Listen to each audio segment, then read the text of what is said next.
Kisah Raja dan Jin Ifrit. Dengarlah wahai Ifrit, dahulu kala di sebuah negeri bernama Souman di daratan Persia ada seorang raja bernama Raja Yunani. Beliau sangat kaya raya dan terkenal dengan keberaniannya. Sayang dia menderita penyakit kusta yang tidak kunjung sembuh. Puluhan tabib telah dipanggilnya, namun tidak ada satu obat pun yang bisa menghilangkan kusta dari tubuhnya. Suatu hari datanglah di negeri itu seorang tabib bernama Duban. Dia sudah mendalami berbagai ilmu dari Yunani kuno sampai Yunani modern, dari Persia hingga Syria. Dia ahli dalam pengobatan maupun astrologi. Keahliannya membuat kagum tabib-tabib lainnya dan juga para ilmuwan. Ketika tabib Duban mendengar tentang penyakit yang diderita Raja Yunani, dia bermaksud untuk mencoba mengobatinya. Maka dipelajarilah kembali berbagai buku untuk mencari obat yang paling manjur. Esoknya dia menghadap Raja Yunani. Setelah memberikan penghormatan, disampaikanlah maksud kedatangannya, yaitu untuk mengobati penyakit kusta raja. Tuanku, saya dengar bahwa belum ada satu tabib pun yang bisa menyembuhkan penyakit Paduka. Jika Paduka mengizinkan, insya Allah saya bisa menyembuhkannya tanpa obat ataupun salep. Katanya, bagaimana caranya? Demi Allah, jika kamu bisa menyembuhkanku, aku akan memberikan apapun yang kau mau, harta yang banyak untukmu dan anak cucumu. Dan kamu akan kujadikan penasihat dan sahabat terbaikku, kata Raja. Insya Allah saya bisa menyembuhkan Paduka. Besok saya akan mulai pengobatannya, kata tabib Duban. Kemudian ia memohon diri untuk mempersiapkan segala sesuatunya. Tabib Duban kemudian membuat sebuah stik golf yang diberi lubang di pegangannya. Di lubang itulah tabib Duban memasukkan obat racikannya. Kemudian ia juga membuat sebuah bola sebagai pelengkapnya. Keesokan harinya, tabib Duban kembali menghadap raja. Dia mengajak raja ke lapangan istana, kemudian memberi raja stik golf buatannya dan sebuah bola. Dimintanya raja untuk memukul bola tersebut sambil menunggang kuda. Pukullah bolanya dengan sekuat tenaga. Saat badan Paduka berkeringat, maka panas tubuh Baginda akan membuat obat yang ada di dalam stik golf ini ke seluruh tubuh Paduka. Setelah itu, Paduka boleh kembali ke istana untuk mandi air hangat. Pastikan untuk menggosok tubuh Paduka hingga bersih. Lalu istirahatlah. Insya Allah besok penyakit Baginda akan sembuh, katanya. Raja Yunani lalu melakukan semua saran tabib Duban. Ketika raja terbangun keesokan paginya, dia melihat bahwa kulitnya telah halus. Tidak ada tanda-tanda bahwa dia pernah menderita kusta. Kulitnya putih bersih tanpa noda.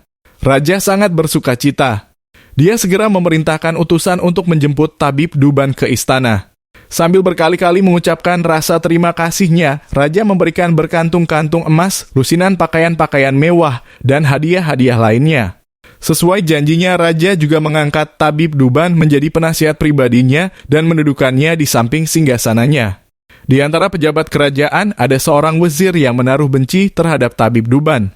Dia cemburu dengan semua perhatian dan kebaikan raja terhadap tabib Duban.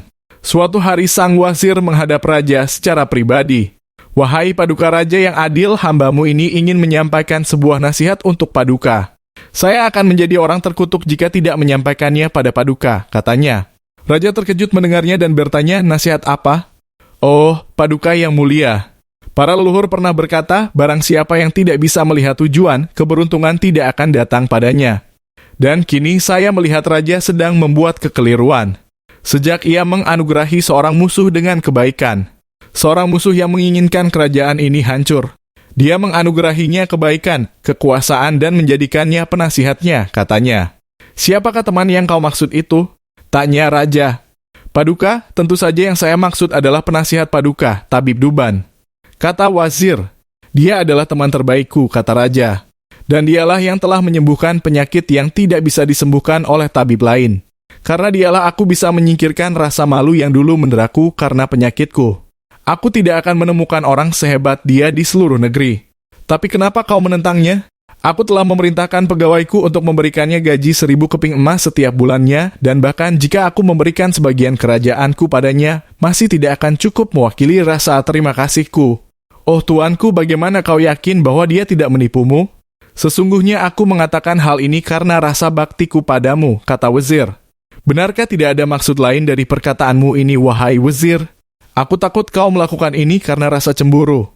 Jika aku mengikuti nasihatmu, aku takut aku akan menyesal seperti seorang suami yang membunuh burung kakak tuanya. Aku akan menceritakan kisahnya padamu, kata raja. Maka, oh Ifrit, raja pun memulai ceritanya.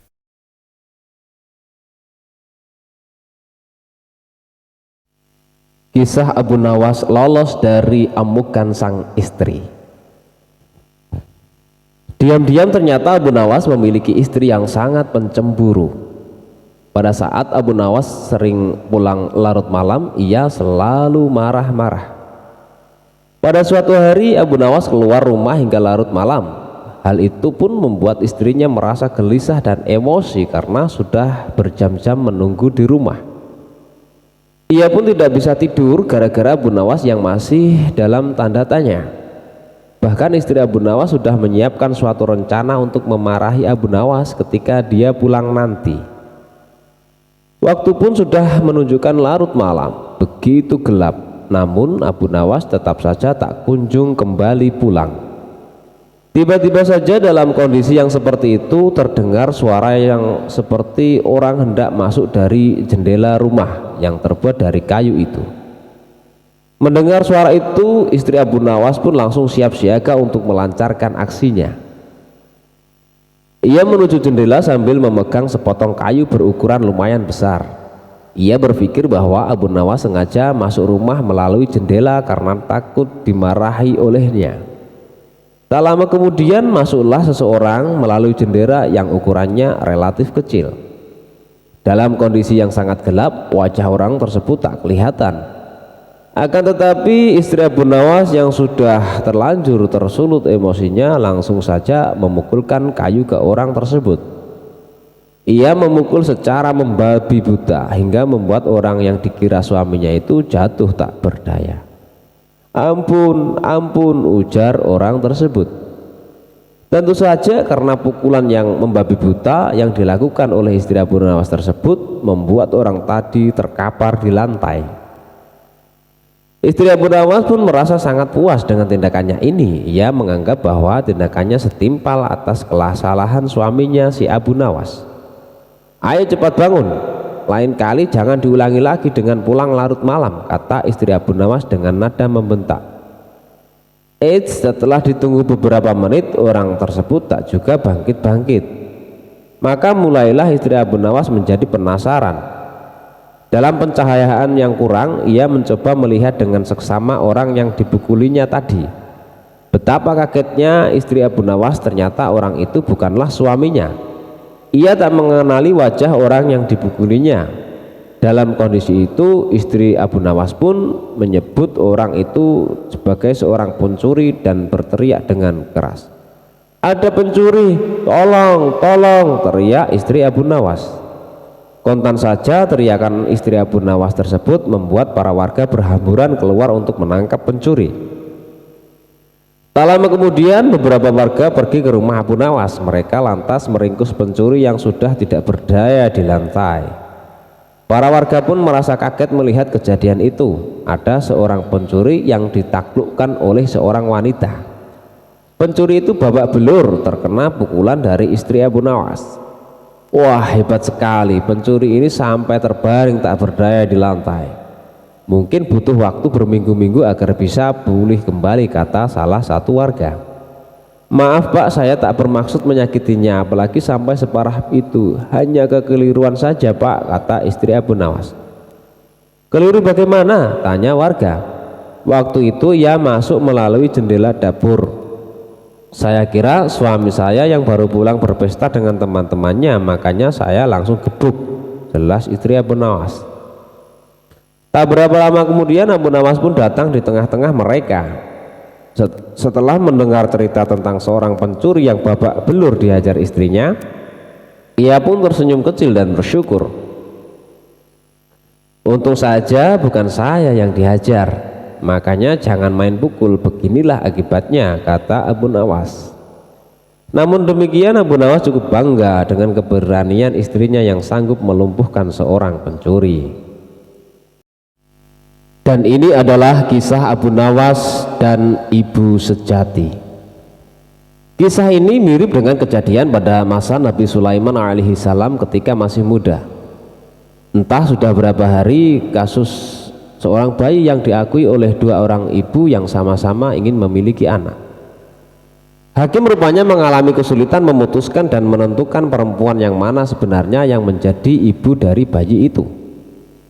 Karena kasus berlarut-larut, maka terpaksa hakim menghadap Baginda Raja Harun al-Rasyid untuk meminta bantuan. Baginda pun turun tangan. Baginda memakai taktik rayuan. Baginda berpendapat mungkin dengan cara-cara yang amat halus, salah satu wanita itu ada yang mau mengalah. Tetapi kebijaksanaan Baginda Raja Harun al-Rasyid justru membuat kedua perempuan itu makin mati-matian saling mengaku bahwa bayi itu adalah anaknya. Dan pada akhirnya Baginda pun putus asa. Mengingat ada cara-cara lain lagi yang bisa diterapkan, Baginda kemudian memanggil Abu Nawas. Abu Nawas hadir menggantikan hakim. Abu Nawas tidak mau menjatuhkan putusan pada hari itu, melainkan menunda sampai hari berikutnya. Semua yang hadir yakin Abu Nawas pasti sedang mencari akal seperti yang biasa dia lakukan. Padahal penundaan itu hanya disebabkan Al-Gojo tidak ada di tempat. Keesokan harinya sidang pengadilan diteruskan kembali. Abu Nawas memanggil Al-Gojo dengan pedang di tangan. Abu Nawas memerintahkan agar bayi itu diletakkan di atas meja. Apa yang akan kau perbuat terhadap bayi itu? Kata kedua perempuan itu saling memandang. Kemudian Abu Nawas melanjutkan dialog. Sebelum saya mengambil tindakan, apakah salah satu dari kalian bersedia mengalah dan menyerahkan bayi itu kepada yang memang berhak memilikinya? Tidak, bayi itu adalah anakku, kata kedua perempuan itu serentak. Baiklah, kalau kalian memang sungguh-sungguh sama menginginkan bayi itu dan tidak ada yang mau mengalah, maka saya terpaksa membelah bayi itu menjadi dua sama rata, kata Abu Nawas mengancam. Perempuan pertama girang bukan kepalang, sedangkan perempuan kedua menjerit-jerit histeris. Jangan, tolong jangan dibelah bayi itu, biarlah aku rela bayi itu seutuhnya diserahkan kepada perempuan itu, kata perempuan kedua. Abu Nawas tersenyum lega, sekarang topeng mereka sudah terbuka. Abu Nawas segera mengambil bayi itu dan langsung menyerahkan kepada perempuan kedua. Abu Nawas kemudian meminta agar perempuan pertama dihukum sesuai dengan perbuatannya, karena tidak akan ada ibu yang tega menyaksikan anaknya disembelih, apalagi di depan mata. Baginda Raja merasa puas terhadap keputusan Abu Nawas itu, dan sebagai rasa terima kasih, Baginda menawari Abu Nawas menjadi penasihat hakim kerajaan. Tetapi Abu Nawas menolak. Dia lebih senang menjadi rakyat biasa.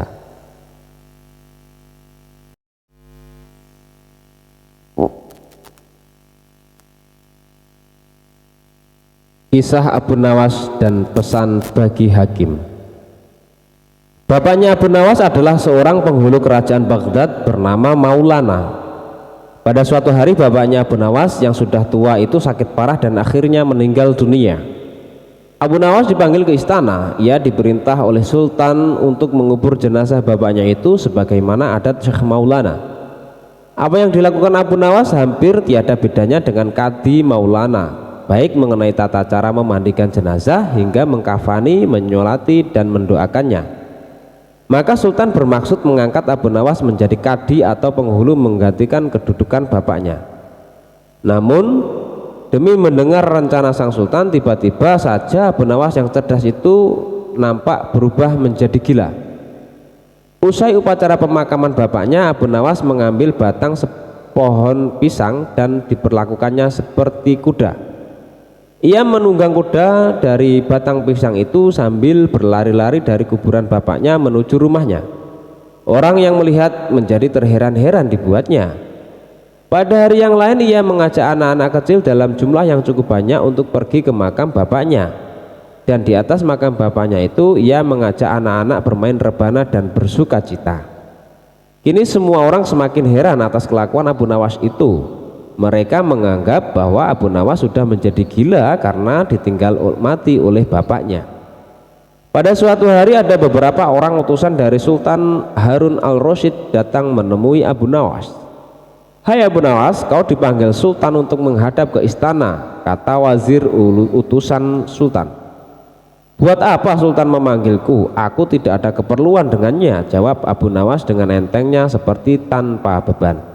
Hai Abu Nawas, kau tidak boleh berkata seperti itu kepada rajamu. Hai wazir, kau jangan banyak cakap. Cepat ambil ini kudaku dan mandikan di sungai supaya bersih dan segar, kata Abu Nawas sambil menyodorkan sebatang pohon pisang yang dijadikan kuda-kudaan. Si wazir hanya menggeleng-gelengkan kepala melihat kelakuan Abu Nawas. Abu Nawas, kau mau apa tidak menghadap sultan, kata wazir. Katakan kepada rajamu, aku sudah tahu maka aku tidak mau, kata Abu Nawas. Apa maksudnya Abu Nawas, tanya wazir dengan rasa penasaran. Sudah pergi sana, bilang saja begitu kepada rajamu, sergah Abu Nawas sembari menyaruk debu dan dilempar ke arah si wazir dan teman-temannya. Si wazir segera menyingkir dari halaman rumah Abu Nawas. Mereka melaporkan keadaan Abu Nawas yang seperti tak waras itu kepada Sultan Harun al-Rasyid. Dengan geram Sultan berkata, kalian bodoh semua, hanya menghadapkan Abu Nawas kemari saja tidak becus. Ayo pergi ke sana, ke rumah Abu Nawas, bawa dia kemari dengan sukarela ataupun dengan terpaksa. Si wazir segera mengajak beberapa prajurit istana dan dengan paksa Abu Nawas dihadirkan di hadapan raja. Namun lagi-lagi di depan raja Abu Nawas berlagak pilon.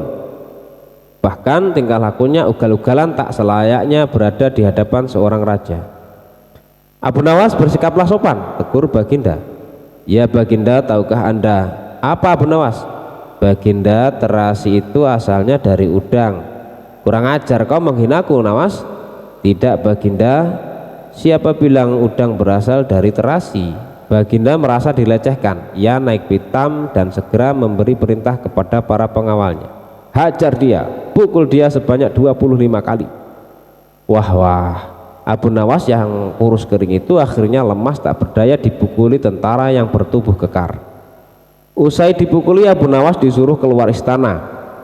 Ketika sampai di pintu gerbang kota, ia dicegat oleh penjaga.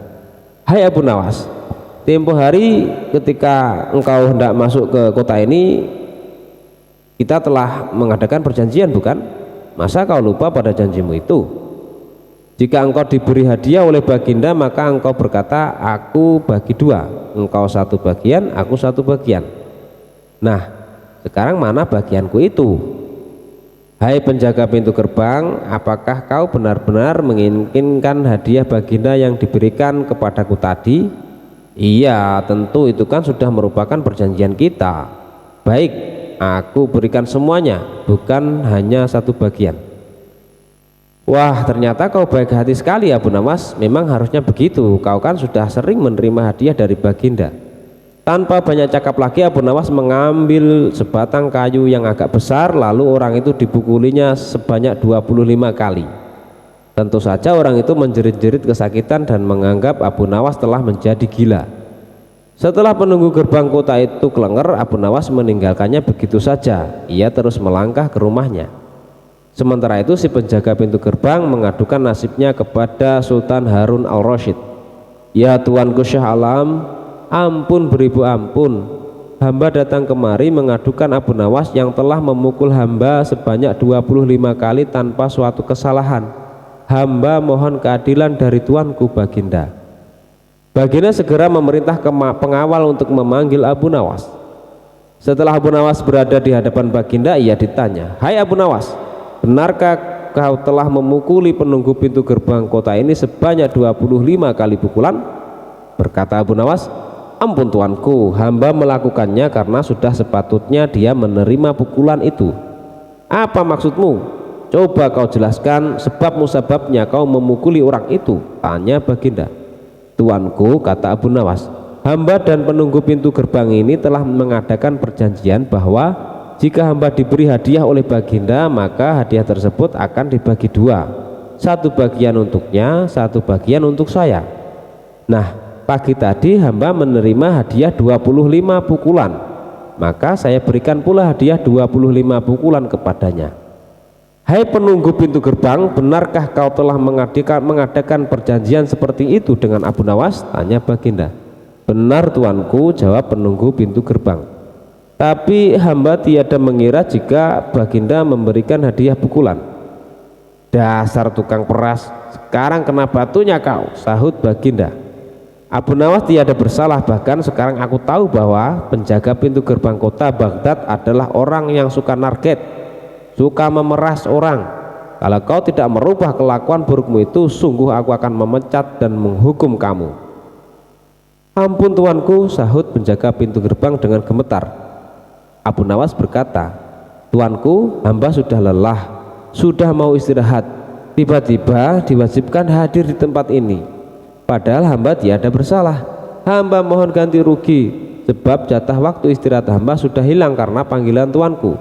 Padahal besok hamba harus mencari nafkah untuk keluarga hamba. Sejenak baginda melengak, terkejut atas protes Abu Nawas. Namun tiba-tiba ia tertawa terbahak-bahak. Jangan khawatir Abu Nawas. Baginda kemudian memerintahkan bendahara kerajaan memberikan sekantong uang perak kepada Abu Nawas. Abu Nawas pun pulang dengan hati riang gembira. Tetapi sesampai di rumahnya, Abu Nawas masih bersikap aneh dan bahkan semakin nyentrik seperti orang gila sungguhan. Pada suatu hari Raja Harun al-Rasyid mengadakan rapat dengan para menterinya. Apa pendapat kalian mengenai Abu Nawas yang hendak kuangkat sebagai kadi? Wazir atau Perdana Menteri berkata, melihat keadaan Abu Nawas yang semakin parah otaknya, maka sebaiknya tuanku mengangkat orang lain saja menjadi kadi. Menteri-menteri yang lain juga mengutarakan pendapat yang sama. Tuanku, Abu Nawas telah menjadi gila, karena itu dia tak layak menjadi kadi.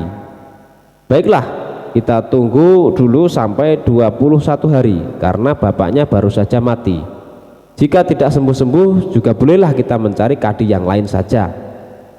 Setelah lewat 1 bulan Abu Nawas masih dianggap gila, maka Sultan Harun al-Rasyid mengangkat orang lain menjadi kadi atau penghulu kerajaan Baghdad.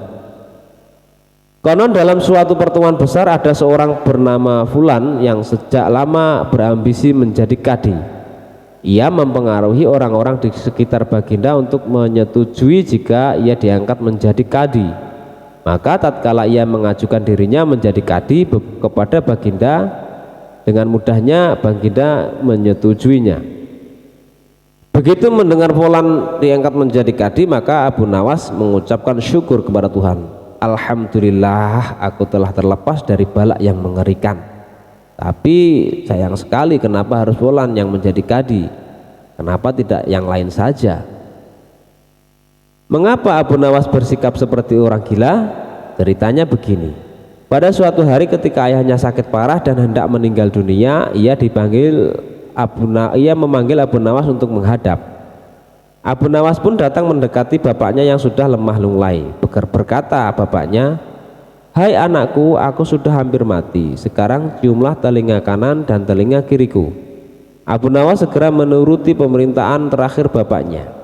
Ia cium telinga kanan bapaknya, ternyata berbau harum, sedangkan yang sebelah kiri berbau sangat busuk. Bagaimana anakku, sudahkah kau cium? Benar bapak, ceritakanlah dengan sejujurnya baunya kedua telingaku ini. Aduh pak, sungguh mengherankan. Telinga bapak yang sebelah kanan berbau harum sekali, tapi yang sebelah kiri kok baunya amat busuk. Hai anakku Abu Nawas, tahukah engkau apa sebabnya bisa terjadi begini? Wahai bapakku, cobalah ceritakan kepada anakmu ini. Berkata Syekh Maulana, pada suatu hari datang 2 orang mengadukan masalahnya kepadaku. Yang seorang aku dengarkan keluhannya, tapi yang seorang lagi karena aku tak suka maka tak ku dengar pengaduannya. Inilah resiko menjadi kadi. Jika kelak kau suka menjadi kadi, maka kau akan mengalami hal yang sama. Namun jika kau tidak suka menjadi kadi, maka buatlah alasan yang masuk akal agar engkau tidak dipilih sebagai kadi oleh Sultan Harun al-Rasyid.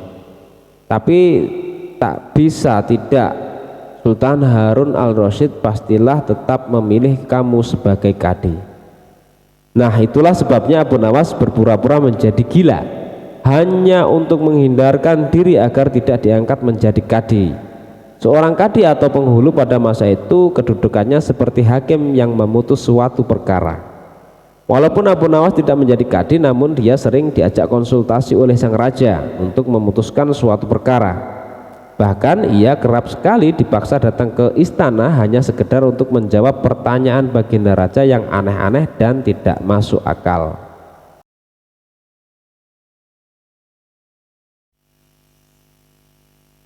Kisah Abu Nawas akan dihukum pancung. Cita-cita atau obsesi menghukum Abu Nawas sebenarnya masih bergolak. Namun Baginda merasa kehabisan akal untuk menjebak Abu Nawas. Seorang penasihat kerajaan kepercayaan Baginda Raja menyarankan agar Baginda memanggil seorang ilmuwan ulama yang berilmu tinggi untuk menandingi Abu Nawas. Pasti masih ada peluang untuk mencari kelemahan Abu Nawas. Menjebak pencuri harus dengan pencuri dan ulama dengan ulama. Baginda menerima usul yang cemerlang itu dengan hati bulat. Setelah ulama yang berilmu tinggi berhasil ditemukan, Baginda Raja menanyakan cara terbaik menjerat Abu Nawas. Ulama itu memberitahu cara-cara yang paling jitu kepada Baginda Raja. Baginda Raja manggut-manggut setuju. Wajah Baginda tidak lagi murung. Apalagi ulama itu menegaskan bahwa ramalan Abu Nawas tentang takdir kematian Baginda Raja sama sekali tidak mempunyai dasar yang kuat. Tiada seorang pun manusia yang tahu kapan dan bumi akan mati, apalagi tentang ajal seseorang. Ulama andalan Baginda Raja mulai mengadakan persiapan seperlunya untuk memberikan pukulan fatal bagi Abu Nawas. Siasat pun dijalankan sesuai rencana. Abu Nawas terjerembab ke pangkuan siasat sang ulama. Abu Nawas melakukan kesalahan yang bisa menghantarnya ke tiang gantungan atau tempat pemancungan. Benarlah peribahasa yang berbunyi sebandai-pandai tupai melompat pasti suatu saat akan terpeleset. Kini Abu Nawas benar-benar mati kutu. Sebentar lagi ia akan dihukum mati karena jebakan sang ilmuwan ulama. Benarkah Abu Nawas sudah keok? Kita lihat saja nanti. Banyak orang yang merasa simpati atas nasib Abu Nawas, terutama orang-orang miskin dan tertindas yang pernah ditolongnya. Namun derai air mata para pecinta dan pengagung Abu Nawas tak akan mampu menghentikan hukuman mati yang akan dijatuhkan. Baginda Raja Harun al-Rasyid benar-benar menikmati kemenangannya. Belum pernah Baginda terlihat seriang sekarang. Keyakinan orang banyak bertambah mantap. Hanya satu orang yang tetap tidak yakin bahwa hidup Abu Nawas akan berakhir setragis itu, yaitu istri Abu Nawas. Bukankah Allah Azza wa Jalla lebih dekat daripada urat leher? Tidak ada yang tidak mungkin bagi Allah yang maha gagah, dan kematian adalah mutlak urusannya. Semakin dekat hukuman mati bagi Abu Nawas, orang banyak semakin resah. Tetapi bagi Abu Nawas malah sebaliknya. Semakin dekat hukuman bagi dirinya, semakin tenang hatinya. Malah Abu Nawas nampak setenang air di danau di pagi hari. Baginda Raja tahu bahwa ketenangan yang ditampilkan Abu Nawas hanyalah merupakan bagian dari tipu dayanya. Tetapi Baginda Raja telah bersumpah pada diri sendiri bahwa beliau tidak akan terkecoh untuk kedua kalinya. Sebaliknya Abu Nawas juga yakin selama nyawa masih melekat maka harapan akan terus menyertainya. Tuhan tidak mungkin menciptakan alam semesta ini tanpa ditaburi harapan-harapan yang menjanjikan, bahkan dalam keadaan yang bagaimanapun gentingnya. Keyakinan seperti inilah yang tidak dimiliki oleh Baginda Raja dan ulama itu. Seketika suasana menjadi hening sewaktu Baginda Raja memberikan sambutan tentang akan dilaksanakan hukuman mati atas diri terpidana Abu Nawas. Kemudian tanpa memperpanjang waktu lagi, Baginda Raja menanyakan permintaan terakhir Abu Nawas. Dan pertanyaan inilah yang paling dinanti-nantikan Abu Nawas. Adakah permintaan yang terakhir? Ada Paduka yang mulia, jawab Abu Nawas singkat. Sebutkan, kata Baginda. Sudilah kiranya hamba diperkenankan memilih hukuman mati yang hamba anggap cocok, wahai Baginda yang mulia, pinta Abu Nawas. Baiklah, kata Baginda menyetujui permintaan Abu Nawas. Paduka yang mulia, yang hamba pinta adalah bila pilihan hamba benar, hamba bersedia dihukum pancung.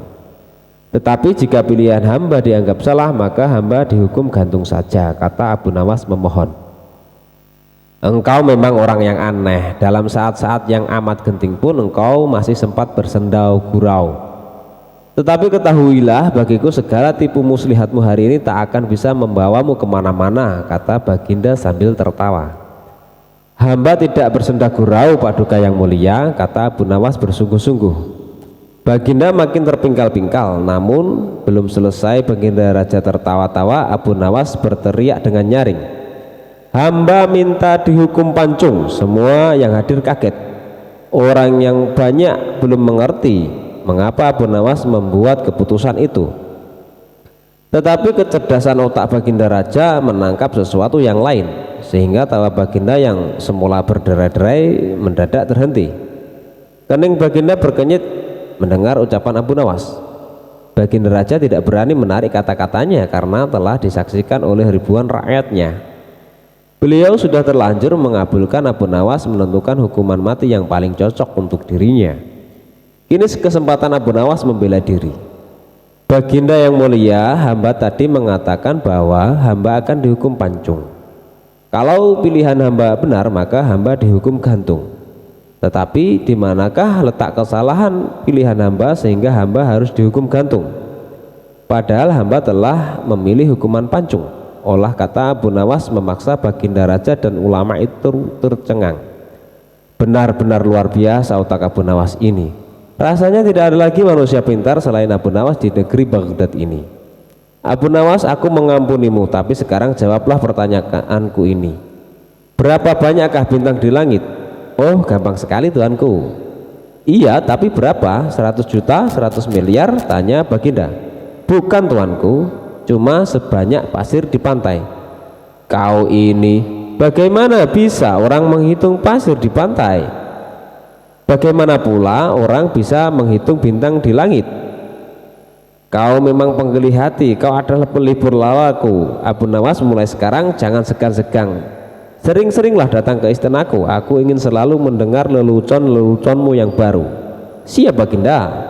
Lalu Baginda memerintahkan bendahara kerajaan memberikan sekantong uang kepada manusia terlucu di negerinya itu. Kisah Abu Nawas dan pukulan yang menjadi dinar. Pada suatu hari Abu Nawas menghadap ke istana. Ia pun bercakap-cakap dengan Sultan dengan hati yang riang gembira. Tiba-tiba terlintas dalam pikiran di benak Sultan, bukankah ibu si Abu Nawas ini sudah meninggal? Aku ingin mencoba kepandaiannya sekali lagi. Aku ingin menyuruh dia membawa ibunya ke istanaku ini. Kalau berhasil akan aku beri hadiah 100 dinar. Hai Abu Nawas, titah Sultan Harun al-Rasyid, besok bawalah ibumu ke istanaku. Nanti aku beri engkau hadiah 100 dinar. Abu Nawas pun sangat kaget. Bukankah beliau sudah tahu kalau ibuku sudah meninggal? Tapi mengapa beliau memerintahkan itu, pikirnya. Namun dasar Abu Nawas, ia menyanggupi saja perintah itu. Baiklah tuanku, esok pagi hamba akan bawa ibu hamba menghadap kemari, jawabnya mantap. Setelah itu ia pun mohon diri. Sesampai di rumah setelah makan dan minum, ia pergi lagi. Dijelajahinya sudut-sudut negeri itu, menyusuri jalan, lorong dan kampung untuk mencari seorang perempuan tua yang akan dijadikan sebagai ibu angkat. Rupanya tidak mudah menemukan sesosok perempuan tua. Setelah memeras tenaga mengayun langkah ke sana kemari hingga lelah, barulah ia menemukan yang dicari. Perempuan itu adalah seorang pedagang kue apem di pinggir jalan yang sedang memasak kue-kue dagangannya. Dihampirinya perempuan tua itu. Hai ibu, bersediakah engkau kujadikan ibu angkat? Kata Abu Nawas. Kenapa engkau berkata demikian? Tanya si ibu tua itu. Apa alasannya? Maka diceritakanlah perihal dirinya yang mendapat perintah dari Sultan agar membawa ibunya ke istana, padahal ibunya sudah meninggal. Abu Nawas juga bercerita bahwa dia dijanjikan akan membagi 2 hadiah dari Sultan yang akan diterimanya dengan ibu tua tersebut. Uang itu dapat ibu simpan untuk bekal meninggal bila sewaktu-waktu dipanggil Tuhan, kata Abu Nawas. Baiklah, kata si ibu tua itu, aku sanggup memenuhi permintaanmu itu. Setelah itu Abu Nawas menyerahkan sebuah tasbih dengan pesan agar terus menghitung biji tasbih itu meskipun di depan sultan, dan jangan menjawab pertanyaan yang diajukan. Sebelum meninggalkan perempuan itu, Abu Nawas mewanti-wanti agar rencana ini tidak sampai gagal. Untuk itu ia akan menggendong perempuan tua itu ke istana. Baiklah anakku, moga-moga Tuhan memberkatimu, kata si ibu tua itu, dan terutama kepada ibuku. Keesokan harinya, pagi-pagi sekali Abu Nawas sudah sampai di istana lalu memberikan salam kepada sultan. Assalamualaikum ya tuanku Syah Alam. Waalaikumsalam Abu Nawas, jawab sultan. Setelah itu sultan memandang Abu Nawas. Bukan main terkejutnya sultan melihat Abu Nawas menggendong seorang perempuan tua. Siapa yang kamu gendong itu? Tanya Sultan Harun al-Rasyid. Dia adalah ibuku, kata Abu Nawas. Benarkah itu ibumu? Benar tuanku, inilah ibuku. Beliau sudah tua dan kakinya lemah dan tidak mampu berjalan kemari, padahal rumahnya sangat jauh. Itulah sebabnya hamba menggendong ibu kemari, kata Abu Nawas sambil mendudukkan ibu tua itu di hadapan sang raja. Setelah duduk, ibu tua itu pun segera memegang tasbih dan segera menghitung biji tasbih tanpa henti. Meski sultan mengajukan beberapa pertanyaan kepadanya. Tentu saja sultan tersinggung. Ibumu ini sangat tidak sopan Abu Nawas. Lagi pula apa yang dikatakannya itu sampai tidak mau berhenti. Sembah Abu Nawas ya tuanku Syah Alam, suami ibu hamba ini 99 banyaknya. Beliau sengaja menghafal nama-nama mereka satu persatu dan tidak akan berhenti sebelum selesai semuanya. Demi mendengar ucapan Abu Nawas itu perempuan itu pun melempar tasbih dan bersembah datang kepada sultan. Ya tuanku Syah Alam, katanya, adapun hamba ini dari muda sampai tua begini hanya seorang suami hamba. Apabila sekarang ini berada di hadapan tuanku, itu adalah atas permintaan Abu Nawas. Dia berpesan agar hamba menghitung-hitung biji tasbih dan tidak menjawab pertanyaan tuanku. Nanti Abu Nawas akan membagi dua hadiah yang akan diterimanya dari tuanku. Begitu mendengar ucapan perempuan tua itu, sultan tertawa dan menyuruh memukul Abu Nawas 100 kali. Ketika perintah itu akan dilaksanakan, Abu Nawas minta izin untuk dipertemukan dengan sultan. Ya tuanku, hukuman apakah yang akan tuanku jatuhkan kepada hamba ini?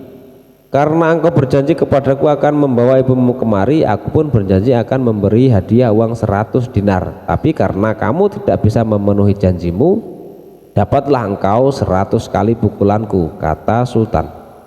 Ya tuanku Syah Alam, kata Abu Nawas, hamba berjanji dengan perempuan tua ini akan membagi dua hadiah yang akan tuanku berikan kepada hamba. Tetapi karena sekarang hamba mendapat dera, hadiah itu juga harus dibagi dua. Karena yang bersalah dua orang, hamba terimalah hukuman itu, tetapi 50 seorang dengan perempuan tua ini. Dalam hati sultan bergumam, jangankan dipukul 50 kali, dipukul sekali saja perempuan tua ini tidak akan mampu berdiri.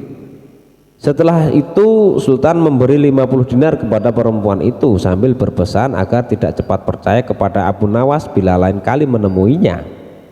Dengan sukacita diterimanya hadiah itu dan dipandangnya Abu Nawas. Ya tuanku Syah Alam, ampun beribu ampun. Jika ibuku telah mendapat anugerah dari Paduka, tidak adil kiranya bila anaknya ini dilupakan begitu saja.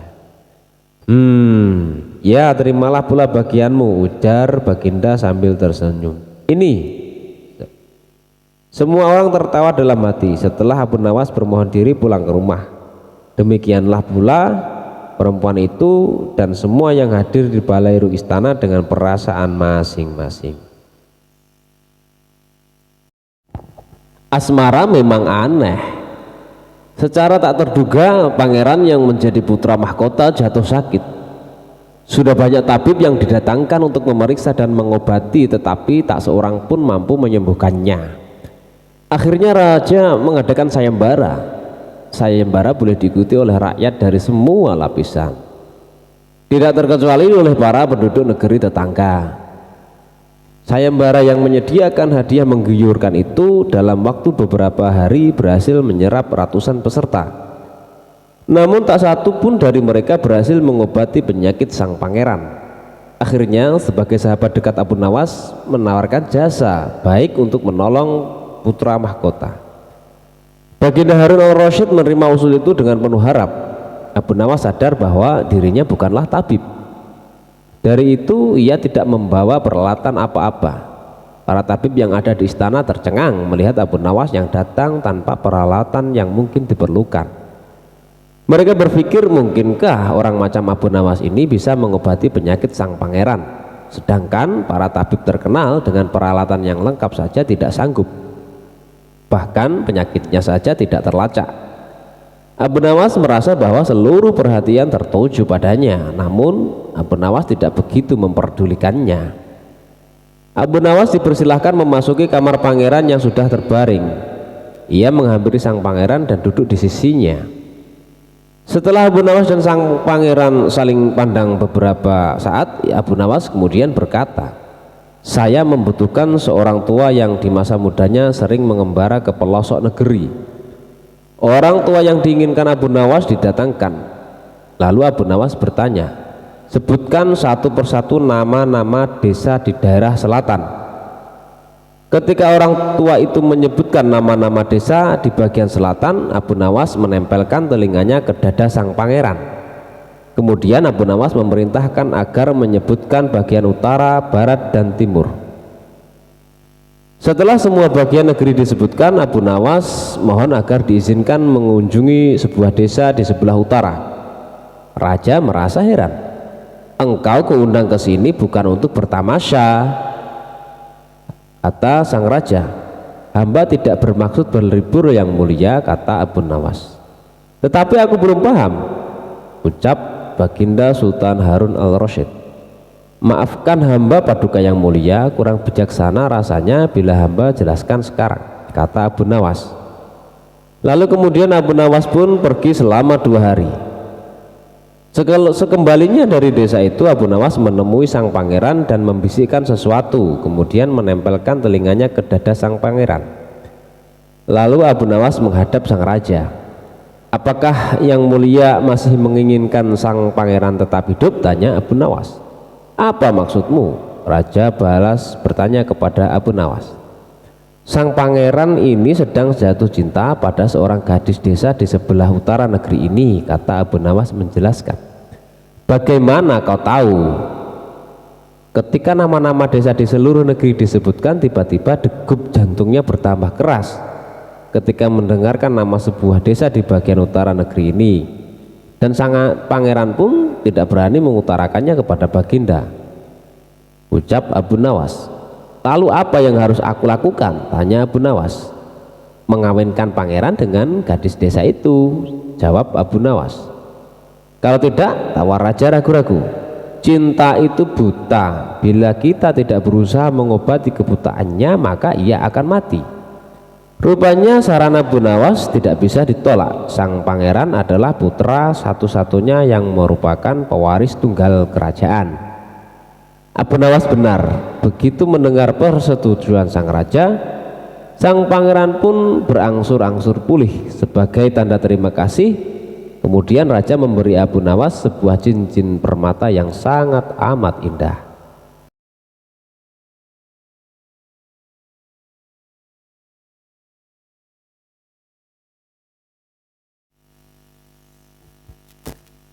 Kisah Abu Nawas hukum berdasarkan mimpi. Bukanlah Abu Nawas namanya kalau kehabisan akal pada saat terdesak dan juga pada saat terjepit. Meskipun dikelilingi pembesar-pembesar kerajaan, tapi tetap saja akalnya main demi menunjukkan kebenaran ke semua orang. Salah satu kisahnya adalah ketika Abu Nawas harus menghentikan sepak terjang sang hakim yang tidak adil sama sekali, yaitu hukum berdasarkan mimpi. Pada suatu sore, Abu Nawas tampak sedang mengajar murid-muridnya dan datanglah dua orang tamu yang datang ke rumahnya. Yang pertama adalah wanita penjual qahwa, sedangkan yang satunya adalah seorang pemuda berkebangsaan Mesir. Wanita tua itu berkata hanya beberapa kata saja, kemudian diteruskan oleh pemuda Mesir. Setelah mendengar pengaduan mereka, Abu Nawas menyuruh murid-muridnya untuk menutup kitab mereka. Sekarang pulanglah kalian dan ajaklah teman-teman kalian datang kepadaku pada malam hari ini sambil membawa cangkul, penggali, kapak, dan martil serta batu, ujar Abu Nawas. Meskipun para murid merasa heran dengan perintah gurunya, namun mereka tetap patuh dengan perintah sang guru. Pada malam harinya mereka datang ke rumah Abu Nawas dengan membawa peralatan yang diminta oleh sang guru. Pada malam tiba, lalu Abu Nawas memerintahkan mereka untuk merusak rumah Tuan Qadi yang baru saja terpilih. Abu Nawas juga menegaskan bahwa mereka harus merobohkan rumah tersebut. Bahkan kalau ada yang menghalangi, haruslah mereka lawan. Setelah mendapatkan arahan dari Abu Nawas, para muridnya langsung menuju rumah Tuan Qadi. Mereka menghancurkan rumah Tuan Qadi dengan kalap. Masyarakat sekitar yang melihat ulah mereka merasa heran, dan mereka tidak berani mencegah sama sekali. Melihat rumahnya dirusak, Tuan Qadi marah besar, namun tak berdaya. Siapa yang menyuruh kalian merusak rumahku? Guru kamu, Tuan Abu Nawas. Apakah betul?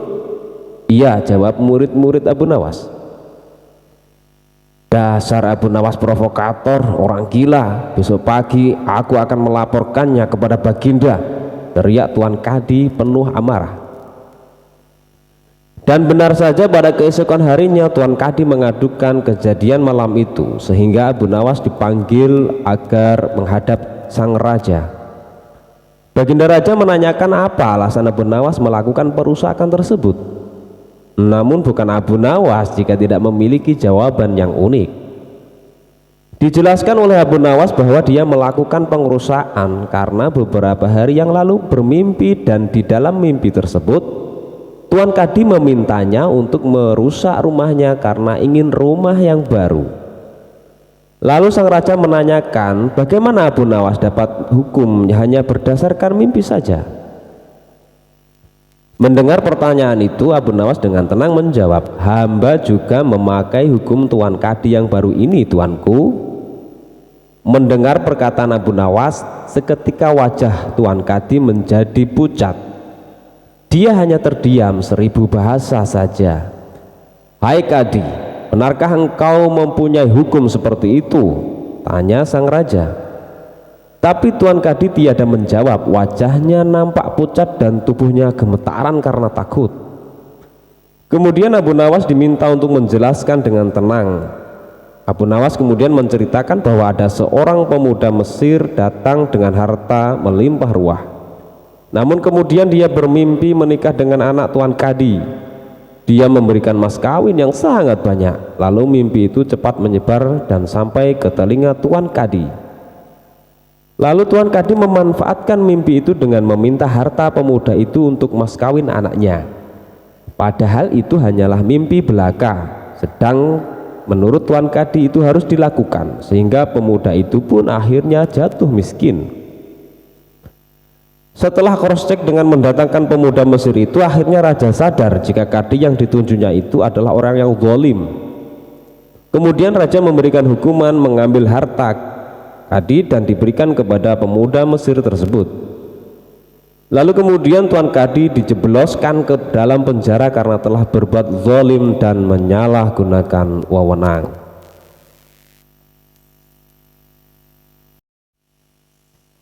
Cara berkebun Abu Nawas. Dia ingin berkebun tanpa harus bersusah payah sibuk mencangkul karena sudah dicangkulkan orang lain secara gratis. Ibaratnya diam itu pasti, Mungkin itulah istilahnya. Sebuah cara jitu dari si cerdik Abu Nawas dalam menghadapi orang-orang yang kelakuannya seringkali menjengkelkan. Meskipun tidak protes atau adu fisik, namun siasat Abu Nawas cukup membuat orang-orang tersebut menghentikan kebiasaan buruknya. Seorang musuh tak selamanya harus dilawan dengan kekuatan fisik, akan tetapi bagaimana seseorang dapat memanfaatkan potensi yang dimilikinya untuk kepentingannya sendiri. Itulah cara Abu Nawas dalam menyikapi tingkah laku pengawal Raja Harun al-Rasyid yang seringkali membuatnya jengkel. Meski demikian, ia tak melawannya secara terang-terangan, melainkan menggunakan siasat yang baik dan tepat. Bagi seorang Abu Nawas, membalas perilaku jelek dari musuh malah tidak akan menyelesaikan masalah. Bahkan hal itu hanya akan membuat musuh akan semakin memusuhi dan membenci dirinya. Kegelisahan Abu Nawas terhadap pengawal raja bermula sejak dia diangkat menjadi penasihat istana. Bukan tanpa alasan raja mengangkat dirinya, karena memang Abu Nawas memiliki kecerdikan yang begitu tinggi. Sejak tinggal di istana kerajaan, Abu Nawas mulai jauh dari keluarganya yang tinggal di rumah. Hal itu membuatnya seperti terpenjara. Bahkan untuk berkomunikasi dengan istrinya saja, ia hanya bisa menanyakan kabar melalui surat. Oleh karena itu, setiap merasa rindu terhadap keluarga, Abu Nawas pun mengirimkan surat kepada istrinya, begitu pula sebaliknya. Hanya saja yang membuatnya jengkel yaitu setiap kali surat itu dikirimkan pasti terlebih dahulu dibaca oleh para pengawal raja. Bahkan semua suratnya telah diteruskan kepada raja untuk dibaca, padahal tak jarang dalam surat itu terdapat tulisan-tulisan yang sifatnya pribadi, yang semestinya hanya cukup diketahui oleh yang bersangkutan saja. Setelah sekian lama tinggal di istana, Abu Nawas akhirnya mengetahui kebiasaan negatif para pengawal raja. Para pengawal raja yang seringkali melakukan tindakan tersebut dengan seenaknya saja akhirnya dibuat malu oleh Abu Nawas. Pada suatu hari Abu Nawas menerima surat dari istrinya yang mengatakan, "Suamiku, kapan saatnya kita menanam di kebun kita?" tanya istrinya. Abu Nawas pun bergegas membalas surat istrinya tersebut. "Janganlah sekali-kali menanam di kebun, karena di situ aku menyimpan rahasia negara," tulis Abu Nawas di suratnya. Jawaban Abu Nawas singkat dan sederhana saja. Jawaban yang singkat dari Abu Nawas itu membuat para pengawal raja terkejut dan bertanya-tanya. Dengan diam-diam ia menuju kebun Abu Nawas bersama dengan beberapa prajurit istana dan mencangkul seluruh kebun milik Abu Nawas. Namun apa yang terjadi? Para pengawal tidak menemukan apa-apa. Apa yang mereka lakukan itu hanya membuat mereka letih, capek, dan dengan keringat bercucuran yang mengalir di tubuhnya. Pada keesokan harinya istri Abu Nawas mengabarkan kejadian di kebun mereka melalui surat sebagaimana biasanya, tetap disensor oleh para pengawal raja tadi. Begini isi suratnya. "Suamiku, kemarin beberapa prajurit dan pengawal raja datang ke rumah serta menggali setiap sudut di kebun kita," terang istri Abu Nawas. Surat balasan pun dilayangkan. "Nah, sekarang kebun kita sudah dicangkuli dan kita siap menanaminya," jawab Abu Nawas dalam suratnya. Istri Abu Nawas kini dapat memulai menanam di kebun tanpa harus bersusah payah mencangkul. Sementara itu, surat balasan itu sempat dibaca oleh pengawal raja dan raja sendiri. Raja merasa kecewa atas apa yang telah dilakukan oleh pengawalnya. Raja menilai bahwa para pengawalnya tidak bisa memberikan berita yang akurat, dan akibatnya raja memberhentikan mereka sebagai pengawal raja. Keputusan raja tersebut disambut gembira oleh Abu Nawas. Ini surat-surat yang ia kirimkan ke istrinya maupun surat-surat istri untuk dirinya aman terkendali, tak pernah dibaca lagi oleh pengawal raja. Nah, itulah teknik baru cara berkebun, tentu saja model ala Abu Nawas.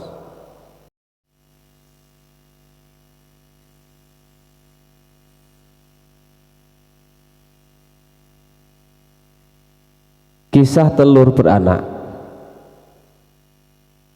Pada suatu sore Abu Nawas duduk di beranda rumahnya sambil memandang langit. Abu Nawas berpikir bagaimana caranya agar suri itu keluarganya bisa dapat makan. Sementara itu, dalam jarak puluhan meter dari rumah Abu Nawas, seorang tuan tanah tinggal. Rumahnya mewah, lengkap dengan gudang makanan dan peternakan serta perkebunan yang luas. Hampir semua warga kampung di kampung itu, bahkan termasuk Abu Nawas, bekerja kepada tuan tanah tersebut. Namun, tuan tanah itu memiliki sifat yang sangat kikir serta tamak. Tuan tanah itu mendengar berita bahwa Abu Nawas memiliki keahlian yang unik. Apabila meminjam sesuatu akan dikembalikan secara lebih dengan alasan beranak. Seperti meminjam seekor ayam, maka akan dikembalikan 2 karena ayam itu beranak. Tuan tanah lalu mencari cara agar Abu Nawas segera meminjam uang darinya. Kebetulan pada sore itu Abu Nawas ingin meminjam berupa 3 butir telur. Spontan saja tuan tanah senang bukan main karena pinjaman itu akan menjadi banyak nantinya. Bahkan tuan tanah tersebut menawarkan pinjaman-pinjaman yang lain. Akan tetapi Abu Nawas menolaknya karena dia hanya butuh 3 butir telur itu saja. Saat tuan tanah menanyakan kapan telur itu akan beranak, Abu Nawas menjawab itu tergantung dengan keadaan. 5 hari berlalu, Abu Nawas pun mengembalikan telur yang dipinjamnya dengan 5 butir telur. Tuan tanah pun sangat senang dan dia menawarkan pinjaman lagi. Abu Nawas pun meminjam piring tembikar sebanyak 2 buah, dan tuan tanah itu dengan senang hati meminjamkannya dengan harapan piring tembikarnya beranak kayak telur ayam yang dulu. 5 hari pun berlalu lagi dan Abu Nawas mengembalikan piring tembikar sebanyak 3 buah. Walaupun tidak sesuai dengan yang diharapkan, tetapi hati si tuan tanah cukup gembira. Tak apalah, pikir tuan tanah, karena bisa saja orang itu mempunyai anak tunggal bahkan tidak memiliki anak. Pada hari-hari selanjutnya si tuan tanah menawarkan pinjaman uang senilai 1000 dinar, sebuah jumlah yang cukup besar, bahkan bisa untuk menggaji seluruh karyawan tuan tanah selama 1 bulan. Dia menanti dengan tidak sabar. Hari berganti hari, bahkan 5 hari terlewati sudah. Tak terasa sudah berjalan 1 bulan dan Abu Nawas tak kunjung datang ke rumahnya. Karena tidak sabar, si tuan tanah mendatangi Abu Nawas dengan didampingi pengawalnya. Mulanya si tuan tanah gembira, namun dia marah besar setelah menerima penjelasan dari Abu Nawas. Sayang sekali tuan, uang yang saya pinjam bukannya beranak malah 3 hari setelah saya pulang. Mati mendadak, ujar Abu Nawas. Mendengar itu si tuan tanah menjadi geram. Pengawalnya hampir saja memukul Abu Nawas, tapi untung saja tidak jadi karena ada rombongan pekerja yang baru pulang. Tuan tanah mengadukan Abu Nawas ke pengadilan dan berharap Abu Nawas digantung atau bahkan dihukum rajam. Di depan hakim, Abu Nawas melakukan pembelaan dengan membeberkan semua duduk persoalannya. Demikian juga dengan si tuan tanah. Lalu pengadilan pun memutuskan bahwa Abu Nawas tidak bersalah karena sangat masuk akal kalau sesuatu yang bisa beranak pasti bisa mati. Seketika itu juga tuan tanah yang tamak itu pingsan selama beberapa jam dan sulit untuk dibangunkan. Dia telah tertipu karena wataknya sendiri yang gigir, tamak, dan pelit.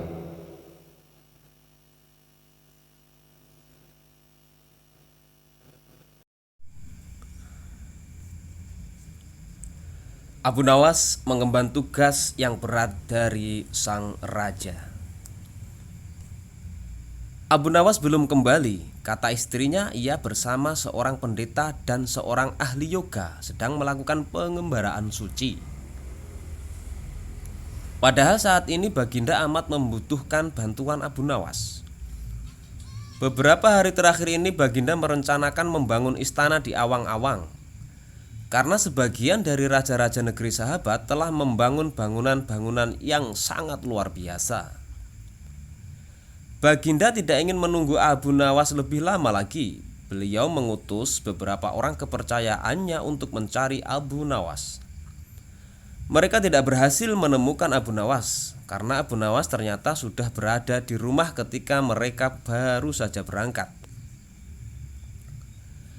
Abu Nawas menghadap Baginda Raja Harun ar-Rasyid. Baginda amat riang. Saking gembiranya, beliau mengajak Abu Nawas bergurau. Setelah saling tukar-menukar cerita-cerita lucu, lalu Baginda mulai mengutarakan rencananya. Aku sangat ingin membangun istana di awang-awang agar aku lebih terkenal di antara raja-raja yang lain. Adakah kemungkinan keinginanku itu terwujud, wahai Abu Nawas? Tidak ada yang tidak mungkin dilakukan di dunia ini, Paduka yang mulia, kata Abu Nawas berusaha mengikuti arah pembicaraan Baginda. Kalau menurut pendapatmu hal itu tidak mustahil diwujudkan, maka aku serahkan sepenuhnya tugas ini kepadamu, kata Baginda dan dengan merasa puas. Abu Nawas terperanjat. Ia menyesal telah mengatakan kemungkinan mewujudkan istana di awang-awang. Tetapi nasi telah menjadi bubur. Kata-kata yang telah terlanjur didengar oleh Baginda tidak mungkin ditarik kembali. Baginda memberi waktu Abu Nawas beberapa minggu. Rasanya tak ada yang lebih berat bagi Abu Nawas kecuali tugas yang diembannya sekarang. Jangankan membangun istana di langit, membangun sebuah gubuk kecil pun sudah merupakan hal yang mustahil dikerjakan.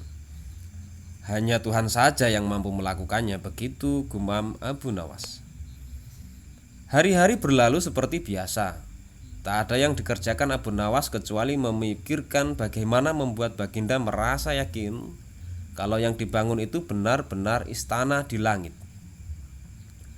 Seluruh ingatannya dikerahkan dan dihubung-hubungkan. Abu Nawas bahkan berusaha menjangkau masa kanak-kanaknya, sampai ia ingat bahwa dulu ia pernah bermain layang-layang. Dan inilah yang membuat Abu Nawas girang. Abu Nawas tidak menyia-nyiakan waktu lagi. Ia bersama beberapa kawannya merancang layang-layang raksasa berbentuk persegi 4. Setelah rampung, baru Abu Nawas melukis pintu-pintu serta jendela-jendela dan juga ornamen-ornamen lainnya. Ketika semua selesai, Abu Nawas dan kawan-kawannya menerbangkan layang-layang raksasa itu dari suatu tempat yang dirahasiakan. Begitu layang-layang raksasa berbentuk istana itu mengapung di angkasa, penduduk negeri gempar. Baginda Raja girang bukan kepalang. Benarkah Abu Nawas berhasil membangun istana di langit? Dengan tidak sabar beliau didampingi beberapa orang pengawal bergegas menemui Abu Nawas. Abu Nawas berkata dengan bangga, "Paduka yang mulia, istana pesanan Paduka telah rampung." "Wah, engkau benar-benar hebat, wahai Abu Nawas," kata Baginda memuji Abu Nawas.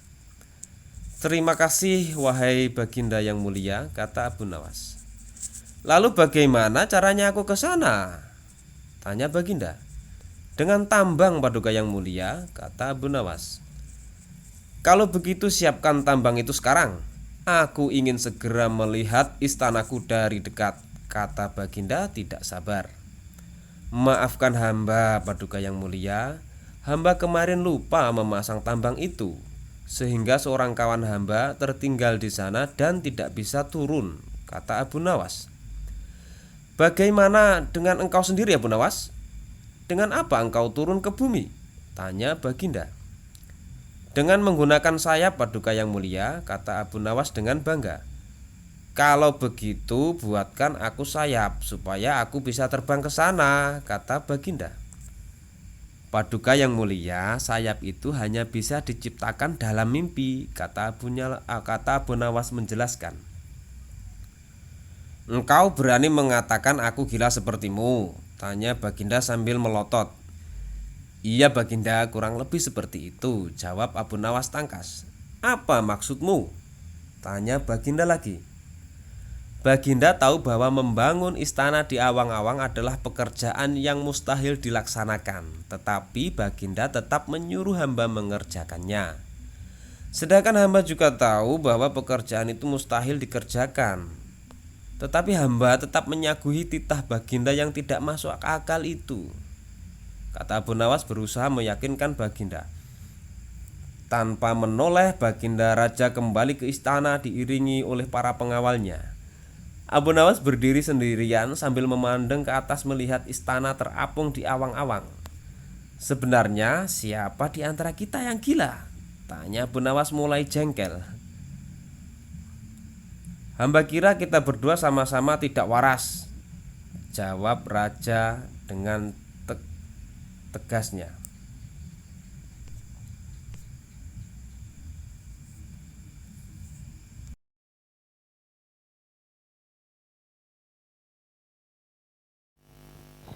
Dan ini adalah kisah Abu Nawas dan harimau berjenggot.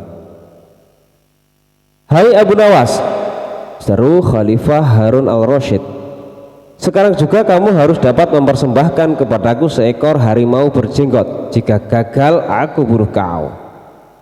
Kata-kata itu merupakan perintah sultan yang diucapkan dengan penuh tegas dan kegeraman. Dari bentuk mulutnya ketika mengucapkan kalimat itu jelas betapa sultan menaruh dendam kesumat kepada Abu Nawas yang telah berkali-kali mempermainkan dirinya dengan cara-cara yang sangat kurang ajar. Perintah itu merupakan cara baginda untuk dapat membunuh Abu Nawas. "Ya tuanku Syah Alam," jawab Abu Nawas, "semua perintah paduka akan hamba laksanakan, namun untuk yang satu ini hamba mohon waktu 8 hari. "Baik," kata baginda. Alkisah pulanglah Abu Nawas ke rumah. Agaknya ia sudah menangkap gelagat bahwa raja sangat marah kepadanya. Dicarinya akal supaya dapat mencelakakan diriku agar terbalas dendamnya, pikir Abu Nawas. Jadi aku juga harus berhati-hati. Sesampainya di rumah, dipanggilnya 4 orang tukang kayu dan disuruhnya membuat kandang macan. Hanya dalam waktu 3 hari kandang itu pun sudah siap. Kepada istrinya ia berpesan agar menjamu orang yang berjenggot yang datang ke rumah. Apabila Adinda dengar Kakanda mengetuk pintu kelak, suruh dia masuk ke dalam kandang itu, kata Abu Nawas sambil menunjuk kandang tersebut. Ia kemudian bergegas pergi ke musola dengan membawa sajadah. "Baik," kata istrinya. "Hai Abu Nawas, tumben kamu salat di sini?" bertanya imam dan penghulu musola itu. "Sebenarnya saya mau menceritakan hal ini kepada orang lain, tapi kalau tidak kepada tuan penghulu, kepada siapa lagi saya mengadu?" jawab Abu Nawas. "Tadi malam saya ribut dengan istri saya, itu sebabnya saya tidak mau pulang ke rumah." "Pucuk dicinta, ulam pun tiba," pikir penghulu itu. "Kubiarkan Abu Nawas tidur di sini dan aku pergi ke rumah Abu Nawas menemui istrinya. Sudah lama aku menaruh hati kepada perempuan cantik itu." "Hai Abu Nawas," kata si penghulu, "bolehkah aku menyelesaikan perselisihanmu dengan istrimu itu?" "Silahkan," jawab Abu Nawas. "Hamba sangat berterima kasih atas kebaikan hati tuan." Maka pergilah penghulu ke rumah Abu Nawas dengan hati bunga-bunga dan dengan wajah berseri-seri. Diketuknya pintu rumah Abu Nawas. Begitu pintu terbuka, ia langsung mengambil istri Abu Nawas dan diajak duduk bersanding. "Hai Adinda," katanya, "apa gunanya punya suami jahat dan melarat? Lagi pula Abu Nawas hidupnya tak karuan. Lebih baik kamu jadi istriku, kamu dapat hidup senang dan tidak kekurangan suatu apapun." "Baiklah kalau keinginan tuan demikian," jawab istri Abu Nawas. Tak berapa lama kemudian terdengar pintu diketuk orang. Ketukan itu membuat penghulu belingsatan. "Kemana aku harus bersembunyi?" ia bertanya kepada nyonya rumah. "Tuan penghulu," jawab istri Abu Nawas, "silahkan bersembunyi di dalam kandang itu." Ia lalu menunjuk kandang yang terletak di dalam kamar Abu Nawas. Tanpa pikir panjang lagi, penghulu itu masuk ke dalam kandang itu dan menutupnya dari dalam. Sedangkan istri Abu Nawas segera membuka pintu sambil menengok ke kiri kanan. Abu Nawas masuk ke dalam rumah. "Hai Adinda, apa yang ada di dalam kandang itu?" tanya Abu Nawas. "Tidak ada apa-apa," jawab istrinya. "Apa putih-putih itu?" tanya Abu Nawas. Lalu dilihatnya penghulu itu gemetar karena malu dan ketakutan. Setelah 8 hari Abu Nawas memanggil 8 kuli untuk memikul kandang itu ke istana. Di Baghdad orang-orang gempar ingin melihat harimau berjenggot. Seumur hidup jangankan melihat, Mendengar harimau berjenggot pun belum pernah. Kini Abu Nawas malah dapat seekor. Mereka terheran-heran akan kehebatan Abu Nawas. Tetapi begitu dilihat penghulu di dalam kandang, mereka tidak bisa bilang apa-apa selain mengiringi kandang itu sampai ke istana hingga menjadi arak-arakan yang panjang. Si penghulu malu bukan main, arang di muka kemana hendak disembunyikan. Tidak lama kemudian sampailah iring-iringan itu ke dalam istana. "Hai Abu Nawas, apa kabar?" tanya Baginda Sultan. "Apa kamu sudah berhasil mendapatkan harimau berjenggot?" "Dengan berkat dan doa tuanku, alhamdulillah hamba berhasil," jawab Abu Nawas. Maka dibawalah kandang itu ke Baginda Raja. Ketika Baginda hendak melihat harimau tersebut, si penghulu memalingkan mukanya ke arah lain dengan muka merah padam karena malu. Akan tetapi kemanapun ia menoleh, ke situ pula Baginda memelototkan matanya. Tiba-tiba Baginda menggeleng-gelengkan kepala dengan takjub, sebab menurut penglihatan beliau yang ada di dalam kandang itu adalah penghulu musola. Abu Nawas buru-buru menimpali, "Ya tuanku, itulah harimau berjenggot." Tapi Baginda tidak cepat tanggap. Beliau termenung sesaat. Kenapa penghulu dikatakan harimau berjenggot? Tiba-tiba Baginda bergoyang ke kiri dan ke kanan seperti orang berdoa. Oh penghulu.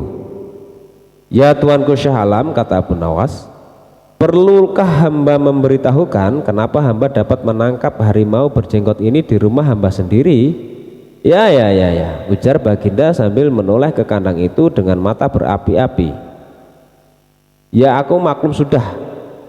Bukan main murka Baginda kepada penghulu itu, sebab ia yang semestinya menegakkan hukum, ia pula yang melanggar dan ia telah berkhianat. Baginda segera memerintahkan penggawa mengeluarkan penghulu dari kandang dan diarak ke keliling pasar. Setelah sebelumnya dicukur segi empat agar diketahui oleh seluruh rakyat betapa aibnya orang yang berkhianat.